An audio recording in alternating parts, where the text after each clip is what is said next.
একটা সেতু শুধু ইস্পাত আর কংক্রিটের গাঁথনি না, সেই সেতু হয়ে ওঠে মানুষের স্বপ্ন, দিনের আলো, জীবনের আশা। কালুরঘাট সেতু ছিল তেমনই এক স্বপ্ন, দক্ষিণ চট্টগ্রামের লাখো মানুষের দীর্ঘ প্রতীক্ষার ফল। ১৩ই মে সেই স্বপ্ন পূরণ হলো, আর তার কদিন পরেই সেই স্বপ্নই ছিনিয়ে নিল এক মায়ের প্রাণীর টুকরোকে। মা জুবাইরা ফেরদৌস ইশরা, যিনি একসময় বাংলাদেশ সুইডেন পলিটেকনিক ইনস্টিটিউটের শিক্ষার্থী ছিলেন। সেই মা নিজের চোখে দেখেছিলেন কালুরঘাট সেতুর উদ্বোধন, সোশ্যাল মিডিয়ায় লিখেছিলেন ভালোবাসার কথা, আর বুকে জড়িয়ে রেখেছিলেন নিজের ২.৫ বছরের মেয়ে মেহরুমা নূর আয়েশাকে। কিন্তু গত বৃহস্পতিবার রাতে সেই সেতুর গায়ে ধাক্কা লেগে একটি ট্রেন শেষ করে দিল সেই মা মেয়ের সুখের গল্প।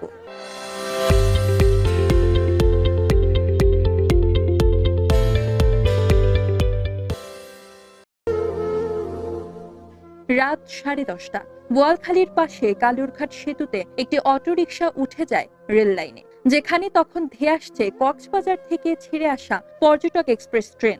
একটা চিৎকার, একটা ধাক্কা, আর সব শেষ। দুমড়ে মুচড়ে যাওয়া অটোরিকশা থেকে বের হয়ে আসে নিথর শিশু শরীর, মেহরুমা নূর আয়েশা, মাত্র ২.৫ বছর বয়স। তার বাবা সাজ্জাদুন নূর হাসপাতালে দাঁড়িয়ে চিৎকার করে বলছেন, আমি আল্লাহর কাছে বিচার দেব, আমার বাচ্চার কি দোষ ছিল।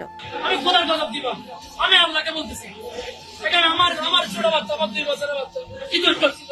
একজন যুবক ভাঙা অটোরিকশা থেকে আয়েশাকে কোলে নিয়ে বেরিয়ে আসেন, চিৎকার করে বলতে থাকেন, আল্লাহু আকবার, লা ইলাহা ইল্লাল্লাহ। সেই শব্দগুলো যেন কাঁপিয়ে দেয় গোটা চট্টগ্রাম।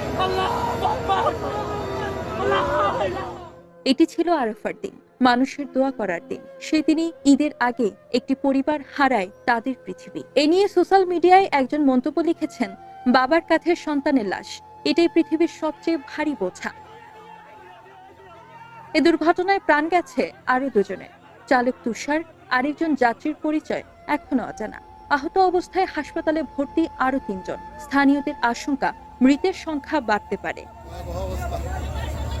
মানুষ বলছে, এই দুর্ঘটনার জন্য দায়ী কারা? কেন রেল ও সড়ক একসাথে চলাচল করে এমন ঝুঁকিপূর্ণ সেতু এখনো চালু? কেনই বা বারবার সিগন্যাল ভেঙে জীবন দিতে হচ্ছে সাধারণ মানুষদের?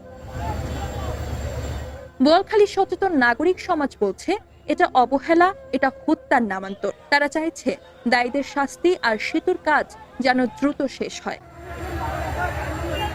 আজ চট্টগ্রামের বাতাস ভারী। শুধু আয়েশা নয়, এই দুর্ঘটনায় কেঁদে উঠেছে সে সকল মা বাবা যারা সন্তানকে একটিবার কোলে নিয়ে আদর করতে চায়, একটু নিরাপদে রাখতে চায়। তুমি আমার জীবনের একমাত্র সঙ্গ, জুবাইরার ফেসবুক স্ট্যাটাসের সেই লাইন যেন আজ আকাশে ভেসে বেড়ায়। কারণ মেহরুমা নূর আয়েশা এখন আর এই নিষ্ঠুর পৃথিবীতে নেই, কিন্তু তার গল্প থেকে যাবে এই দেশের প্রতিটি বাবার দোয়ার মাঝে, প্রতিটি মায়ের বুকে, আর আমাদের বিবেকের গহীনে।